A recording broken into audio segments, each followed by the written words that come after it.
ಹಬ್ಬ ಆದ್ರೂ ಇಷ್ಟೆಲ್ಲ ಕೆಲಸ ಮುಗಿಸಿ ಇದನ್ನೆಲ್ಲ ಕೊಟ್ಟು ನಾನು ಹಬ್ಬನ ಮಾಡಿದೆ.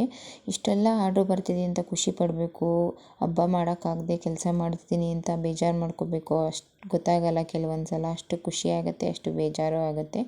Hi friends, welcome to my channel.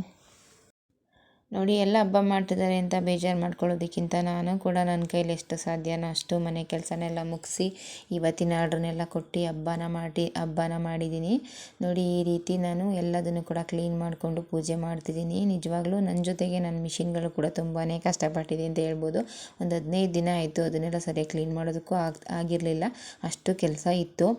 ಅಲ್ಲಲ್ಲೇ ಮೇಲೆ ಗುಡಿಸ್ಕೊಂಡು ಹಾಗೇ ಕೆಲಸ ಮಾಡ್ಕೋತಿದ್ದೆ. ಇವತ್ತೆಲ್ಲ ನೀಟಾಗಿ ಕ್ಲೀನ್ ಮಾಡಿಕೊಂಡು ಅದಕ್ಕೆಲ್ಲ ಪೂಜೆ ಮಾಡೋಣ. ನನ್ನ ಜೊತೆ ಅದು ಕೂಡ ತುಂಬಾ ಟಯರ್ಡ್ ಆಗಿದೆ ಅಂತ ಅನ್ಕೋತೀನಿ. ಮಿಷಿನ್ಗಳು ಕೂಡ ಅಷ್ಟೇ ಸಪೋರ್ಟ್ ಮಾಡುತ್ತೆ ಕೆಲವೊಂದು ಸಲ ಪ್ರಾಬ್ಲಮ್ ಆದರೆ ಅಷ್ಟೇ ಬೇಜಾರು ಕೂಡ ಆಗುತ್ತೆ. ನಿಜವಾಗ್ಲೂ ನನ್ನ ಮಿಷಿನ್ಗೆಲ್ಲ ಇವತ್ತು ಪೂಜೆ ಮಾಡಬೇಕು ಅಂತ ನನಗನ್ನಿಸ್ತು. ನೋಡಿ, ಅದಕ್ಕಿಂತ ಮೊದಲೇ ನಾನು ಯಾವ ರೀತಿ ಪೂಜೆ ಮಾಡ್ಕೊಂಡೇನೋ ಅದಕ್ಕಿಂತ ಮೊದಲೇ ಇವತ್ತಿನ ಆರ್ಡ್ರ್ ಇದೆಲ್ಲ, ಇದನ್ನು ನಾನು ಮಗಳದು ಬರ್ತಡೇ ಏನೋ ಇತ್ತಂತೆ. ಅದಕ್ಕೋಸ್ಕರ ಇವತ್ತು ನಂಗೆ ಬೇಕೇ ಬೇಕು ಅಂತ ಹೇಳಿದರು. ನಿನ್ನೆ ಎಲ್ಲ ಹಬ್ಬದ ಬಟ್ಟೆನೇ ಸ್ಟಿಚ್ ಮಾಡಿಕೊಡೋದೇ ಆಯಿತು. ಅದಕ್ಕೋಸ್ಕರ ಇವತ್ತು ಈ ಆರ್ಡ್ರನ್ನೆಲ್ಲ ಕೊಟ್ಟು ನಾನು ಒಂದು 11 ಗಂಟೆವರೆಗೂ ಕೆಲಸ ಮಾಡಿದೆ. ಗೌರಿ ಹಬ್ಬದ ದಿನ ಪೂರ ಕೆಲಸ ಮಾಡಿದ್ವಿ ಎಲ್ಲ ಸೇರಿಕೊಂಡು. ಗಣೇಶ ಹಬ್ಬದ ದಿವಸ ಒಂದು 11 ಗಂಟೆವರೆಗೂ ಕೆಲಸ ಮಾಡಿ ಆಮೇಲೆ ಈ ರೀತಿ ಎಲ್ಲದನ್ನು ಕೂಡ ಅವರಿಗೆ ಕೊಟ್ಟು ಆಮೇಲೆ ನಾನು ಕೆಲಸನೆಲ್ಲ ಮಾಡಿ ಪೂಜೆನ ಮಾಡಿಕೊಂಡೆ. ಕೆಲವೊಂದು ಸಲ ಈ ರೀತಿ ಎಲ್ಲ ಆಗುತ್ತೆ, ಏನು ಮಾಡೋಕ್ಕಾಗಲ್ಲ. ನೋಡಿ, ಈ ಪಾಪುದು ಬರ್ತಡೇ ಆಗಿರೋದ್ರಿಂದ ಅವರು ನನಗೆ ಪರವಾಗಿಲ್ಲ ಗಣೇಶ ಹಬ್ಬದ ದಿನವೇ ಕೊಡಿ ಒಂದು 10 ಗಂಟೆ ವರ್ಷದಲ್ಲಿ ಅಂತ ಹೇಳಿದರು. ಅಡ್ಜಸ್ಟ್ ಮಾಡಿಕೊಂಡ್ರು. ಅದಕ್ಕೋಸ್ಕರ ಅವರಿಗೋಸ್ಕರ ಬೆಳಗ್ಗೆನೇ ಬೇಗ ಎದ್ದಿದ್ದನ್ನೆಲ್ಲ ಸ್ಟಿಚ್ ಮಾಡಿಕೊಟ್ಟು ಆಮೇಲೆ ನಾನು ಕೆಲಸ ಮಾಡಬೇಕು. ಮನೆ ಕೆಲಸನೆಲ್ಲ ಮಾಡಿಕೊಂಡು ಆಮೇಲೆ ದೀಪನ ಹಚ್ಚಬೇಕು. ನೋಡಿ, ಈ ರೀತಿ ಎಲ್ಲ ರೆಡಿ ಮಾಡಿದ್ದೀನಿ. ತುಂಬಾ ಚೆನ್ನಾಗಿ ಬಂತು ಕೂಡ. ಬೇಗನೆ ಸ್ಟಿಚ್ ಮಾಡಿದೆ. ಇದನ್ನು ಕೂಡ ಕ್ಯಾನ್ ಎಲ್ಲ ಹಾಕಿ ಒಳಗಡೆ ನೀಟಾಗಿ ಸ್ಟಿಚ್ ಮಾಡಿದ್ದೀನಿ. ತುಂಬಾ ಚೆನ್ನಾಗಿ ಇದನ್ನೆಲ್ಲ ಕೊಟ್ಟು ನಾನು ಮನೆ ಕೆಲಸ ಎಲ್ಲ ಮಾಡಿ ಸಂಜೆ ಒಂದು 5-5:30 ಆಯಿತು ದೀಪನ ಹಚ್ಚೋ ಅಷ್ಟರಲ್ಲಿಗೆ. ಅದಕ್ಕೋಸ್ಕರ ಇವತ್ತು ಮಿಷಿನ್ಗೆಲ್ಲ ಪೂಜೆನೂ ಮಾಡ್ಕೊಂಡ್ಬಿಡೋಣ ಅಂತ ಅಂದ್ಕೊಂಡು ಮಾಡಿದೆ. ತುಂಬ ದಿನ ಆಯಿತು ಅಲ್ಲಲ್ಲೇ ಸುಮ್ಮನೆ ಹಾಗೇ ದೀಪನ ಹಚ್ಕೋತಿದ್ದೆ, ಯಾವುದೇ ರೀತಿ ಕ್ಲೀನ್ ಮಾಡ್ಕೋತಿರ್ಲಿಲ್ಲ. ಇವತ್ತೆಲ್ಲ ಕ್ಲೀನ್ ಮಾಡಿ ದೀಪ ಹಚ್ಚಬೇಕು ಅಂತ ಅಂದ್ಕೊಂಡು ಮಾಡ್ತಿದ್ದೀನಿ. ಕೆಲವೊಂದು ಸಲ ಏನೂ ಮಾಡೋಕ್ಕಾಗಲ್ಲ, ಈ ರೀತಿ ಎಲ್ಲ ಆಗುತ್ತೆ. ಬೆಳಗ್ಗೆನೇ ದೀಪನ ಹಚ್ಚಿ ನಾನು ಕೆಲಸನ ಸ್ಟಾರ್ಟ್ ಮಾಡ್ತೀನಿ, ಆದರೆ ನೀಟಾಗಿ ಕ್ಲೀನ್ ಮಾಡ್ಕೋತಿರ್ಲಿಲ್ಲ. ನಿತ್ಯ ನಾನು ಪೂಜೆನ ತಪ್ಪಿಸೋದಿಲ್ಲ, ಪೂಜೆ ಮಾಡಿನೇ ನನ್ನ ಕೆಲಸನ ಸ್ಟಾರ್ಟ್ ಮಾಡೋದು ನಾನು. ಆದರೆ ಇವತ್ತು ಡೀಪಾಗಿ ಕ್ಲೀನ್ ಮಾಡಿಕೊಂಡು ಈ ರೀತಿ ಎಲ್ಲ ನೀಟಾಗಿ ಎಲ್ಲದಕ್ಕೂ ಕೂಡ ಹೂವು ಇಟ್ಟು ಕುಂಕುಮ ಎಲ್ಲ ಇಟ್ಟು ಎಲ್ಲದಕ್ಕೂ ಕೂಡ ನೀಟಾಗಿ ಪೂಜೆ ಮಾಡಿಕೊಂಡೆ. ನಾನು ಹಾಗೇ ಸುಮ್ಮನೆ ದೀಪ ಹಚ್ಬಿಟ್ಟು ಪೂಜೆನ ಮಾಡಿಬಿಡ್ತಿದ್ದೆ. ಇವತ್ತು ಎಲ್ಲದನ್ನು ಕ್ಲೀನ್ ಮಾಡ್ಕೊಂಡು ಮಾಡಬೇಕು ಅಂತ ಅನ್ನಿಸ್ತು. ಅದಕ್ಕೋಸ್ಕರ ಈ ರೀತಿ ದಿನ ಮಾಡೋದಕ್ಕಾಗಲಿಲ್ಲ ಅಂದ್ರೂ ನಮಗೆ ಯಾವಾಗ ಫ್ರೀ ಟೈಮ್ ಸಿಗುತ್ತೋ ಆವಾಗ ಈ ರೀತಿ ಎಲ್ಲ ಮಾಡಿಕೊಂಡ್ರೆ ನಮಗೂ ಏನೋ ಒಂಥರ ನೆಮ್ಮದಿ ಅಂತ ಅನಿಸುತ್ತೆ. ನಾವು ಅಷ್ಟು ದಿನದಿಂದ ನಾನು ಸುಮಾರು ಒಂದು 15 ದಿನದಿಂದ ಸರಿಯಾಗಿ ನಿದ್ದೆ ಮಾಡಿಲ್ಲ, ಅಷ್ಟೊಂದು ಕೆಲಸ, ಮತ್ತು ಸರಿಯಾಗಿ ಪೂಜೆನೂ ಕೂಡ ಮಾಡೋಕ್ಕಾಗ್ತಿರಲಿಲ್ಲ, ಅಷ್ಟು ಕೆಲಸ ಇರ್ತಿತ್ತು. ಸುಮ್ಮನೆ ಹಾಗೇ ಮಾಡ್ಕೊಂಡು ಬಿಡ್ತಿದ್ದೆ. ಆದರೆ ಇವತ್ತೆಲ್ಲ ಡೀಪಾಗಿ ಕ್ಲೀನ್ ಮಾಡಿಕೊಂಡು ನೀಟಾಗಿ ಪೂಜೆ ಮಾಡಬೇಕು ಅನ್ನಿಸ್ತು. ನೋಡಿ, ಎಲ್ಲ ಬ್ಲೌಸನ್ನು ಕೂಡ ಈಸ್ಕೊಂಡು ಹೋಗಿದ್ದಾರೆ. ನಾನು ಸ್ಟಿಚ್ ಮಾಡಿದಂಥ ಬ್ಲೌಸ್ ಎಲ್ಲದನ್ನು ಕೂಡ ಅಲ್ಲಲ್ಲೇ ಈಸ್ಕೊಂಡು ಹೊಂಟೋದ್ರು. ಅದು ಒಂಥರ ಖುಷಿ ಆಯಿತು. ಕಸ್ಟಮರ್ ಆ ರೀತಿ ಅಲ್ಲೇ ಸ್ಟಿಚ್ ಮಾಡಿದಂಥ ಬಟ್ಟೆನ ಅಲ್ಲೇ ಈಸ್ಕೊಬಿಟ್ರೆ ನೋಡಿ ಎಲ್ಲ ಕೂಡ ಖಾಲಿ ಇದೆ. ಈ ರೀತಿ ಎಲ್ಲ ಖಾಲಿ ಆಗಿದೆ. ಇವಾಗ ನಾಳೆಯಿಂದ ನಾನು ಇದಕ್ಕೆ ಎಲ್ಲದನ್ನು ಕೂಡ ನಾಳೆ ಎಲ್ಲ ಯಾವ್ಯಾವ ಕೆಲಸನ ಮಾಡಬೇಕು ಅದನ್ನು ಬುಟ್ಟಿಗಳಿಗೆ ಹಾಕೋಬೇಕು. ನೋಡಿ, ಈ ರೀತಿ ಎಲ್ಲ ಮಿಷಿನ್ಗೂ ಕೂಡ ಎಲ್ಲ ಕುಂಕುಮ ಎಲ್ಲ ಇಟ್ಕೊಂಡು ಪೂಜೆನ ಮಾಡ್ಕೋತಿದ್ದೀನಿ. ಇವಾಗ ಏನೂ ಮಾಡೋಕ್ಕಾಗಲ್ಲ, ಕೆಲಸ ಅಂತ ಇದ್ಮೇಲೆ ಇವಾಗ ನಮಗೆ ಬೇಕು ಅಂದಾಗ ಕಸ್ಟಮರ್ ಬರೋಲ್ಲ. ಕಸ್ಟಮರ್ಗೆ ಬೇಕು ಅಂದಾಗ ನಾವು ಬಟ್ಟೆನ ಸ್ಟಿಚ್ ಮಾಡಿಕೊಡ್ಬೇಕಾಗತ್ತೆ. ಅದಕ್ಕೋಸ್ಕರ ನಾನು ಹೇಳೋದಿಷ್ಟೇ, ಏನಂದರೆ ಯಾವುದೇ ಹೆಣ್ಮಕ್ಳಾದ್ರೂ ಅಷ್ಟೇ ಕೆಲಸ ಮಾಡೋಕ್ಕಾಗಲ್ಲ, ಹಬ್ಬ ಮಾಡೋಕ್ಕಾಗಲ್ಲ ಅಂತ ಬೇಜಾರು ಮಾಡ್ಕೊಳ್ಳೋದಕ್ಕಿಂತ ಇವಾಗ ಎಲ್ಲ ಬೆಳಗ್ಗೆ ನೀವು ನೋಡಿ, ಇದು ಇವತ್ತು ಬಂದಂಥ ಆರ್ಡ್ರು.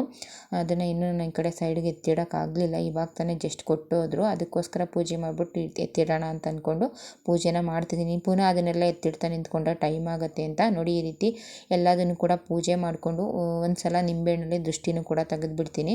ಏಕೆಂದರೆ ತುಂಬ ಜನ ಬಂದು ಹೋಗ್ತಿರ್ತಾರೆ, ಕೆಲವೊಂದು ಸಲ ದೃಷ್ಟಿ ಆಗೋ ಚಾನ್ಸ್ ಇರುತ್ತೆ. ಅದಕ್ಕೋಸ್ಕರ ಈ ರೀತಿ ಎಲ್ಲ ಅವಾಗ ನಾನು ಕೂಡ ಮಾಡ್ಕೋತಿರ್ತೀನಿ. ಕೆಲವೊಂದು ಸಲ ನಮಗೆ ಗೊತ್ತಿಲ್ಲದೇ ಮಿಷಿನ್ಗಳೆಲ್ಲ ಪ್ರಾಬ್ಲಮ್ ಆಗಿಬಿಡುತ್ತೆ. ಅದಕ್ಕೋಸ್ಕರ ನಾನು ಈ ರೀತಿ ಎಲ್ಲ ಅವಾಗ ಮಾಡ್ಕೋತಿರ್ತೀನಿ. ಆದರೆ ಅದನ್ನೆಲ್ಲ ವಿಡಿಯೋ ಮಾಡಿ ತೋರಿಸ್ತಿರ್ಲಿಲ್ಲ ನಿಮಗೆ. ನೋಡಿ, ಈ ರೀತಿ ಎಲ್ಲ ನೀಟಾಗಿ ಎಲ್ಲದನ್ನು ರೆಡಿ ಮಾಡಿ ಪೂಜೆ ಮಾಡ್ತಿದ್ದೀನಿ. ಇವಾಗ ಒಂದು 5:30 ಅಂತ ಅನ್ಕೋತೀನಿ, ಅಷ್ಟು ಟೈಮ್ ಆಗಿದೆ. ಪೂಜೆ ಎಲ್ಲ ಮಾಡಿ ಇನ್ನೂ ಕೂಡ ನಾನು ಈ ಒಂದು ಬ್ಲೌಸ್ನ ಸ್ಟಿಚ್ ಮಾಡಬೇಕು. ನಾಳೆ ಕೊಡ್ತೀನಿ ಅಂತ ಹೇಳಿದ್ದೆ ಅವರಿಗೆ. ಅವರು ಬೆಳಗ್ಗೆನೇ ನನಗೆ ಕ್ಲಾಸ್ಗೆ ಹೋಗಬೇಕು, ಲೆಕ್ಚರು ಅವರು. ನನಗೆ ಬೆಳಗ್ಗೆನೇ ಕ್ಲಾಸ್ಗೆ ಹೋಗಬೇಕು, ನನಗೆ ಮಿಸ್ ಮಾಡಬೇಡಿ, ನನಗೆ ಇವತ್ತಾಗಲಿಲ್ಲ ಅಂದರೂ ನಾಳೆ ಬೆಳಗ್ಗೆ 8 ಗಂಟೆ ಅಷ್ಟರಲ್ಲಿ ಕೊಡಿ ಅಂತ ಹೇಳಿದ್ದಾರೆ.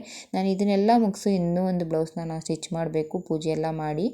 ನಾನು ಹೇಳೋದು ಏನು ಅಂದರೆ, ನಮ್ಮ ಕೆಲಸ ಇದು, ಯಾವಾಗ ಯಾವಾಗ ಬೇಕಾದರೂ ನಾವು ಮಾಡ್ಕೋಬೋದು. ಇವತ್ತು ನಾನು ಎಲ್ಲದನ್ನು ಕ್ಲೀನ್ ಮಾಡಿಕೊಂಡೆ. ಇವಾಗ ನನಗೆ ಆಗಲಿಲ್ಲ ಅಂದರೆ ಇನ್ನೂ 3 ದಿನ ಬಿಟ್ಕೊಂಡು ನಾನು ಪುನಃ ಎಲ್ಲದನ್ನು ಇನ್ನೊಂದು ಸಲ ಕ್ಲೀನ್ ಮಾಡ್ಕೋಬೋದು. ಆದರೆ ಕೆಲಸ ಅಂತ ಬಂದಾಗ ಮೊದಲಿಗೆ ಪ್ರಾಮುಖ್ಯತೆ ಕೊಟ್ಕೋತೀನಿ ನನ್ನ ಕೆಲಸಕ್ಕೆ.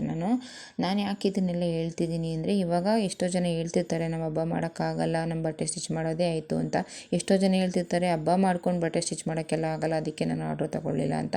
ಇವಾಗ ನಾನು ಕೆಲಸನೂ ಕೂಡ ಮಾಡಿದ್ದೀನಿ, ಹಬ್ಬನೂ ಕೂಡ ಮಾಡಿದ್ದೀನಿ. ಎಲ್ಲ ಬೆಳಗ್ಗೆ ಪೂಜೆ ಮಾಡಿಕೊಂಡ್ರೆ ನಾನು ಸಂಜೆ ಪೂಜೆ ಮಾಡ್ಕೊಂಡಿದ್ದೀನಿ, ಅಷ್ಟೇ ವ್ಯತ್ಯಾಸ. ಯಾವುದೇ ರೀತಿ ವ್ಯತ್ಯಾಸ ಏನಾಗಲ್ಲ ನಾವು ಮನೆ ಈ ರೀತಿ ಎಲ್ಲ ಮಾಡೋದ್ರಿಂದ. ಈಗ ಎಷ್ಟೋ ಜನ ಹೆಣ್ಮಕ್ಳು ಫ್ರೀಯಾಗಿರ್ತಾರೆ, ಬೆಳಗ್ಗೆನೇ ಹಬ್ಬ ಮಾಡ್ಕೋತಾರೆ.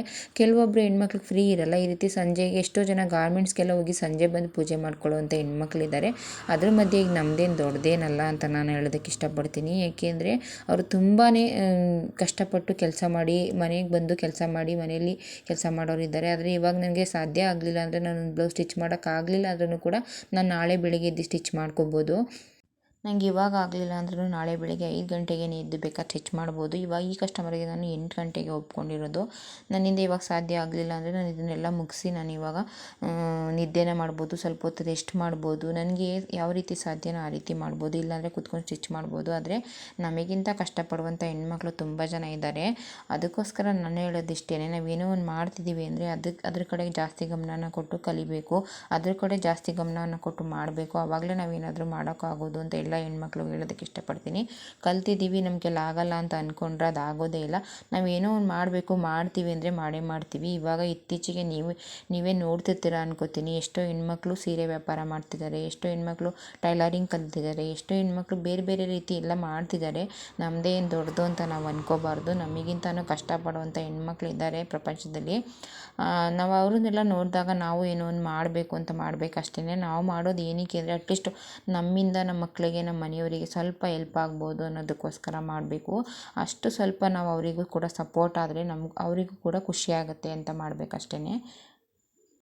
ನೋಡಿ, ನಾನು ಬೆಳಿಗ್ಗೆ ಕೊಡಬೇಕು ಅನ್ನೋ ಬ್ಲೌಸ್ನೂ ಕೂಡ ಮುಗಿಸ್ದೆ. ಇವಾಗ ಎಮ್ಮಿಂಗ್ ಎಲ್ಲ ಮಾಡಿ ಇದನ್ನು ವಿಡಿಯೋ ಮಾಡಿಕೊಂಡೆ, ಇದನ್ನು ಕೂಡ ಮುಗಿಸ್ದೆ. ಯಾರೆಲ್ಲ ಈ ವಿಡಿಯೋ ನೋಡ್ತಿದ್ದೀರಾ, ನಿಮಗೂ ಕೂಡ ಈ ವಿಡಿಯೋ ಹೆಲ್ಪ್ ಆಗಿದ್ರೆ ಆದಷ್ಟು ವಿಡಿಯೋನ ಶೇರ್ ಮಾಡಿ, ಲೈಕ್ ಮಾಡಿ. ಮನೇಲಿರುವಂಥ ಹೆಣ್ಮಕ್ಳು, ನನಗೆಲ್ಲ ಆಗಲ್ಲ ಅಂದ್ಕೊಂಡಿರೋ ಹೆಣ್ಮಕ್ಳು, ಮನೆ ಕೆಲಸ ಮಾಡ್ಕೊಂಡು ಮಕ್ಕಳನ್ನ ನೋಡ್ಕೊಂಡು ಕೆಲಸ ಮಾಡೋಕ್ಕಾಗಲ್ಲ ಅನ್ನೋ ಹೆಣ್ಮಕ್ಳಿಗೆಲ್ಲರಿಗೂ ಹೇಳೋದಿಷ್ಟೇ, ಮಾಡ್ತೀವಿ ಅಂತ ಅಂದ್ಕೊಂಡು ಮಾಡಿದ್ರೆ ಯಾವುದನ್ನು ಬೇಕಾದ್ರೆ ಹೆಣ್ಮಕ್ಳು ಮಾಡ್ಬೋದು.